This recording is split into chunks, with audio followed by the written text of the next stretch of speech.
We interrupt this program to bring you an important Wayfair message. Wayfair's got style tips for every home. This is Nicole Byer, helping you make those rooms flyer. Today's style tip: when it comes to making a statement, treat bold patterns like neutrals. Go wild! Like an untamed animal print area rug under a rustic farmhouse table from Wayfair.com.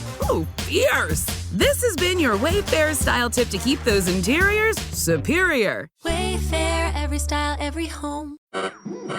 We interrupt this program to bring you an important Wayfair message. Wayfair's got style tips for every home. This is Styles McKenzie helping you make those rooms sing. Today's style tip: when it comes to making a statement, treat bold patterns like neutrals. Go wild, like an untamed animal print area rug under a rustic farmhouse table from Wayfair.com. Arr, fierce. This has been your Wayfair style tip to keep those interiors superior. Wayfair, every style, every home. Ready to make a real impact every day? Join the Active Day Home Care team and help clients maintain their independence in the comfort of their own homes. Make a difference in someone's life as you provide essential daily assistance and protect their health and happiness. Earn up to $20 an hour and enjoy additional perks like optional daily pay, 401k, paid time off, ongoing educational training, and more. Join a team that values care, compassion, and your professional growth. Visit activeday.com to apply.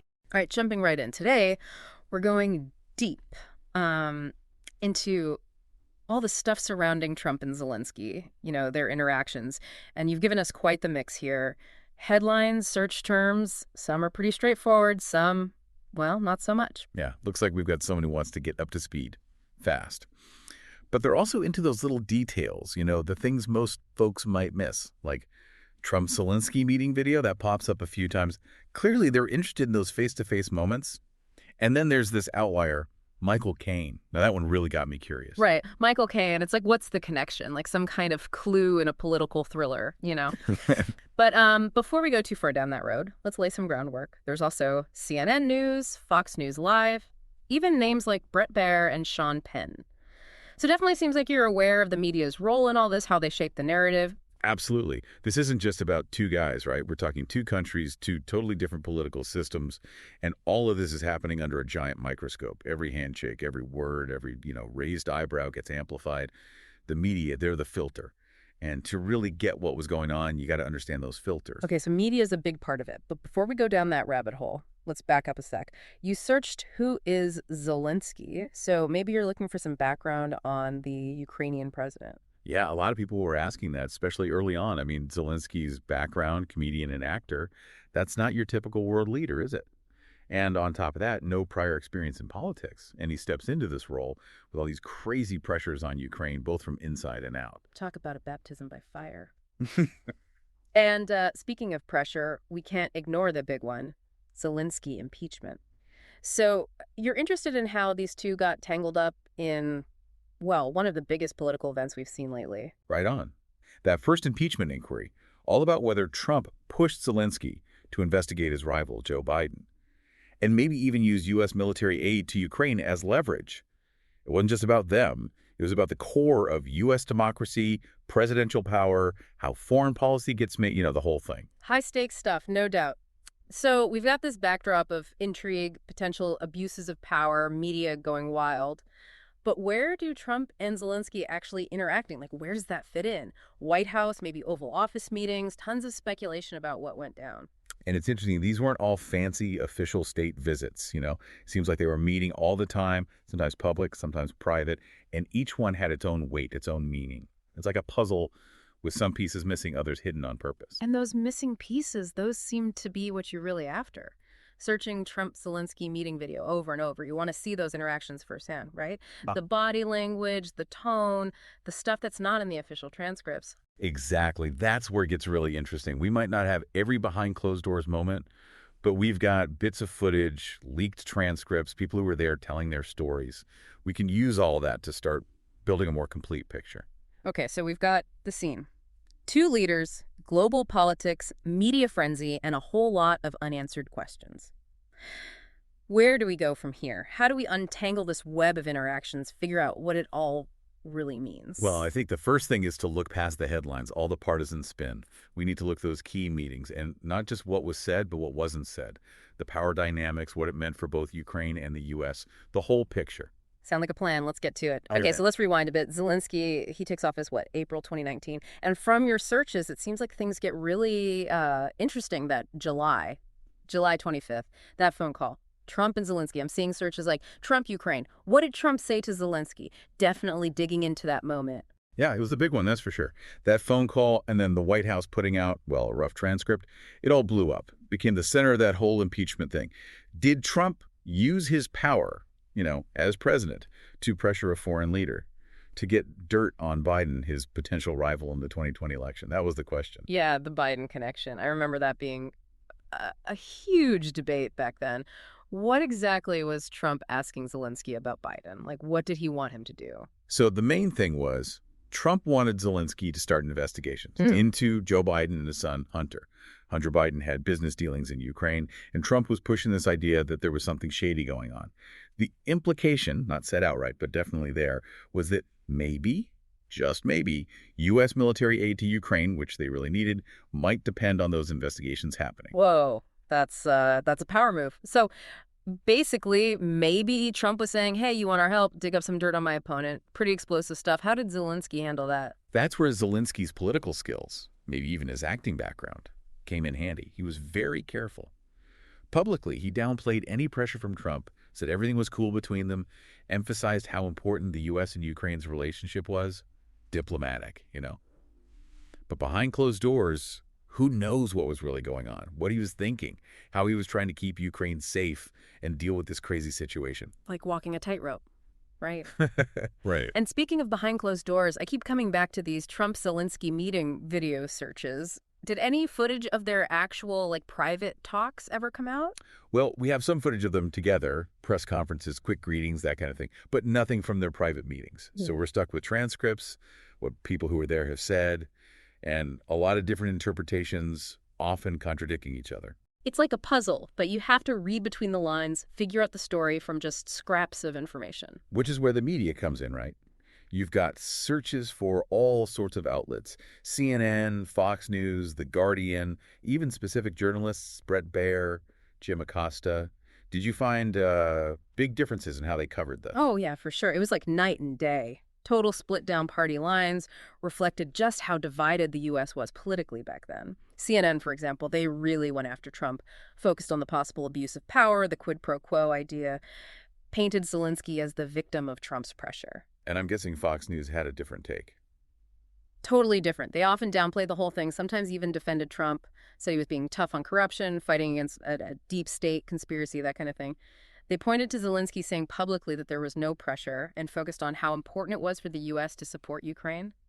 Two totally different stories, each one aimed at a certain audience, reinforcing what they already believed. Makes you wonder, how much did people's understanding of this whole thing get shaped by where they were getting their news? Exactly. Media framing, how it influences what people think, that's key here. Did people get the full picture or just a version that fit their existing biases? And with searches like Trump-Zelensky shouting, reaction to Trump-Zelensky meeting, it seems like you're interested in how the public, how regular people reacted to these interactions. Was there outrage, been confusion, something else entirely? It was all over the place, really. Mirrored how divided the U.S. was, and the world for that matter. Some people were really disturbed by what Trump was doing, saw it as betraying Ukraine, a dangerous sign for U.S. foreign policy. Others, they saw it as nothing, just a political attack, nothing to see here. So you've got all this going on, but what about Russia? What about Ukraine's actual situation? I see searches for Russia, Putin, even World War III. Definitely some anxiety there about the bigger picture. Absolutely. The U.S., they're Ukraine's most powerful ally. And any sign that that relationship is shaky that could embolden Russia, put Ukraine at risk, what Trump did, whether he meant to or not, it created uncertainty. Made people question whether the U.S. would actually stand by its allies. So it's not just these two guys. It's personal relationships, political games, media spin, and, oh yeah, a whole international crisis going on. In your research, did any other, key players come up, people who had a big influence on how this all played out? Yeah, there were a few. On the U.S. side, there was Rudy Giuliani, Trump's personal lawyer. He was really pushing for those Biden investigations, working outside the normal diplomatic channels. Then there was Mike Pence, the vice president at the time. He met with Zelensky too, but it's less clear what his role was in all this. And of course, a ton of diplomats and officials on both sides trying to manage this whole, increasingly messy situation. And on the Ukrainian side, anyone besides Zelensky himself really stand out? Andriy Yermak. He was Zelensky's chief of staff. Became a really important figure, basically the main point of contact with the Trump administration. He had this tough job navigating the political minefields in both countries, trying to get U.S. support, which Ukraine desperately needed, while also keeping Zelensky from getting too caught up in U.S. politics. So it wasn't just a two-man show, a whole bunch of characters, each with their own goals, their own motives, all pushing and pulling on this already fragile relationship. How did their actions, individually, how did they feed into the overall story of Trump and Zelensky? It's like it's a super complicated chess game, right? One player makes a move, it affects everyone else. It's this tangled web of actions and reactions. If you want to understand the big picture, you have to understand why each person did what they did. Makes sense. And with that impeachment inquiry looming, were there any specific events, any revelations in your research that really felt like turning points, like things shifted after that? That whistleblower complaint. September 2019. That was huge. It claimed that Trump was trying to get foreign help to win the 2020 election and that people in the White House were trying to cover it up. It was based on firsthand accounts from people inside the administration. Really blew the whole thing open. Gave the impeachment inquiry a ton of momentum. Yeah, that definitely changed things. And how did Zelensky react as this was all escalating? Publicly, he kept it cool. Tried to stay out of U.S. politics as much as possible. But you could tell. The pressure from Trump, the impeachment inquiry, would put him in a tough spot, trying to balance keeping that crucial U.S. alliance with protecting Ukraine's independence. Imagine being a new leader, dealing with that level of international pressure. Did Zelensky ever, push back against Trump, try to assert his own agenda? There were some subtle moments, like there's this joint press conference, and Zelensky gets asked about investigating Biden. He deflects it really skillfully, emphasizes that Ukraine's judiciary is independent, steers the conversation away from what Trump wants. So playing the diplomat, but with a little bit of backbone. And the media, with all their different perspectives, how did they portray this back and forth? Still super partisan. Each outlet filtering things through their own lens. But as the impeachment inquiry went on, more details started coming out about the pressure campaign, the cover-up attempts. Some outlets start taking a more critical stance towards Trump. So even with all the polarization, the story started to change as new information came out. What about public opinion? How were people reacting to all of this in real time? Public opinion, just as divided as everything else, mirrored the partisan split in the media.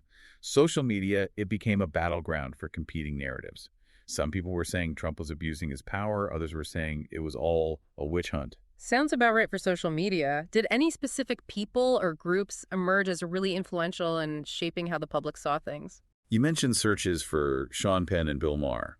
Sean Penn, the actor, he was very vocal, criticized Trump a lot, said he was putting Ukraine at risk for his own personal gain.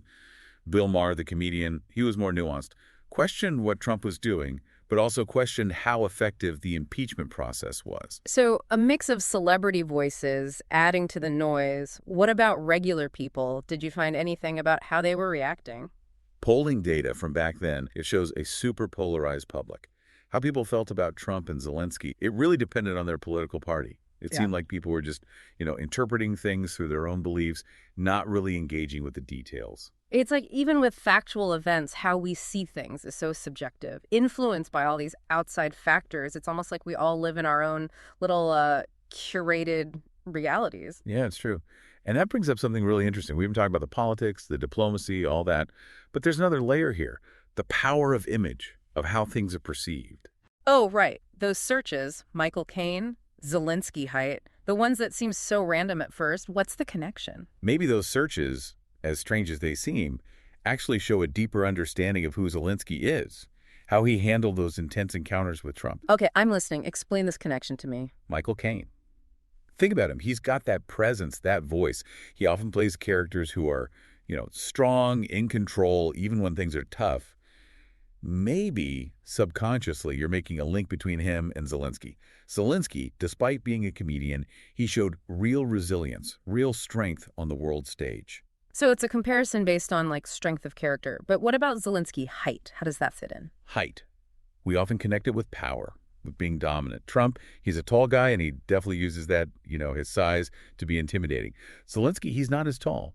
But in their meetings, he never seemed weak or scared. So you're saying the search for Zelensky height might be about like a fascination with how Zelensky, even though he was shorter, could stand up to Trump, project confidence, even push back a little bit. Exactly. It's about more than just height. It's about the optics, how power dynamics are shown visually. Maybe those searches were hinting at how Zelensky, despite being physically smaller, still managed to hold his own, be seen as a leader. That's really insightful. It shows that sometimes the most revealing details are the ones we don't expect. It's a reminder that how humans interact is complicated. There are all these layers, all these things influencing us that we don't even realize. And when you're dealing with people like Trump and Zelensky on a global stage with so much at stake, every little thing matters. Every word, every gesture, even something as seemingly small as height. Okay, so we've been talking about Zelensky's image. These searches for Michael Caine and Zelensky height, they seemed so out of place at first. But now I'm starting to see how they connect to those power dynamics. Yeah, it's fascinating, isn't it? Those searches, they might seem random, but maybe they're pointing to something deeper. Like you're trying to understand Zelensky not just as a politician, but as a person. Right, like we've talked about the politics, the pressure, all of that. But who is this guy who can stand up to Trump, who can lead a country through a war? Exactly. And maybe, subconsciously, you're looking for those points of reference, those familiar figures who embody certain qualities, like Michael Caine, with that cool confidence, that air of authority. I see what you mean. It's like, yeah, maybe I was subconsciously drawing a parallel. Caine, he's always playing those characters who are, strong, in control, even under pressure.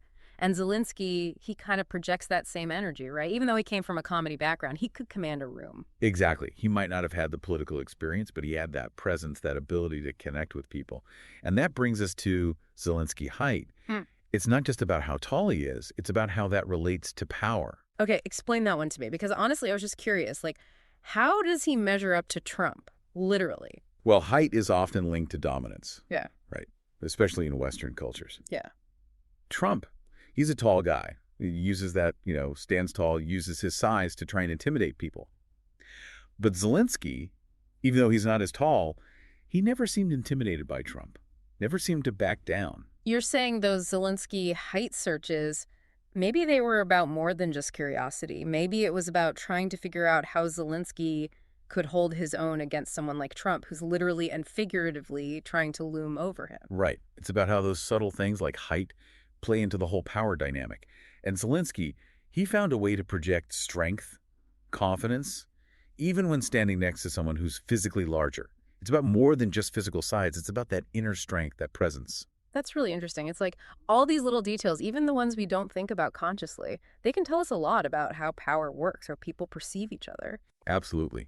And it's a reminder that these interactions, especially on the world stage, they're incredibly complex. There's so much going on beneath the surface. We've covered a lot of ground today. Started with some headlines and search terms and ended up talking about, the psychology of power dynamics. It's been fascinating. But before we wrap up, we need to talk about what it all means.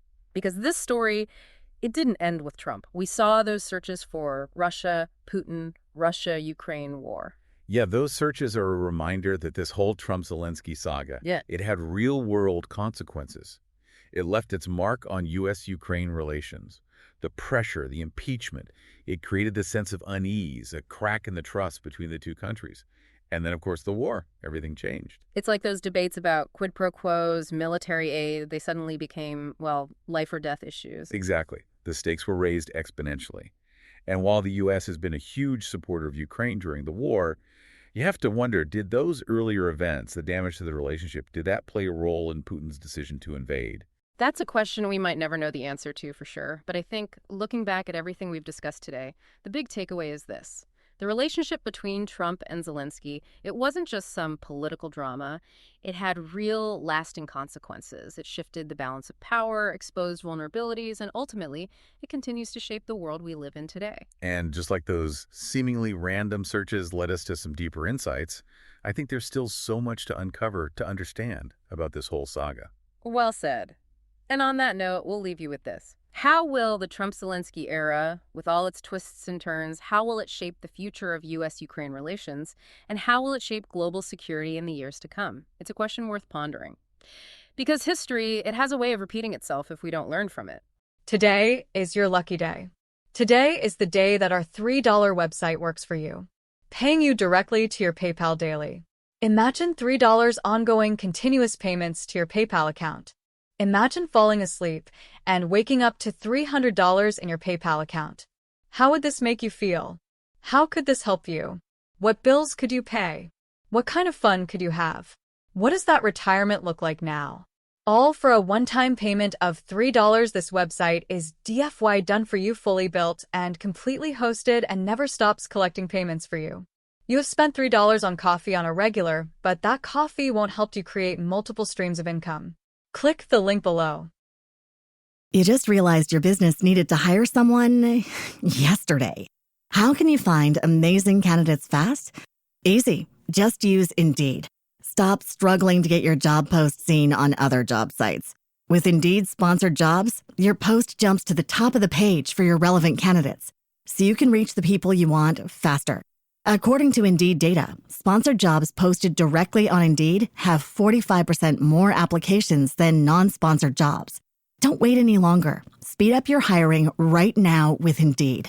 And listeners of this show will get a $75 sponsored job credit to get your jobs more visibility at Indeed.com/kidsandfamily. Just go to Indeed.com/kidsandfamily right now and support our show by saying you heard about Indeed on this podcast.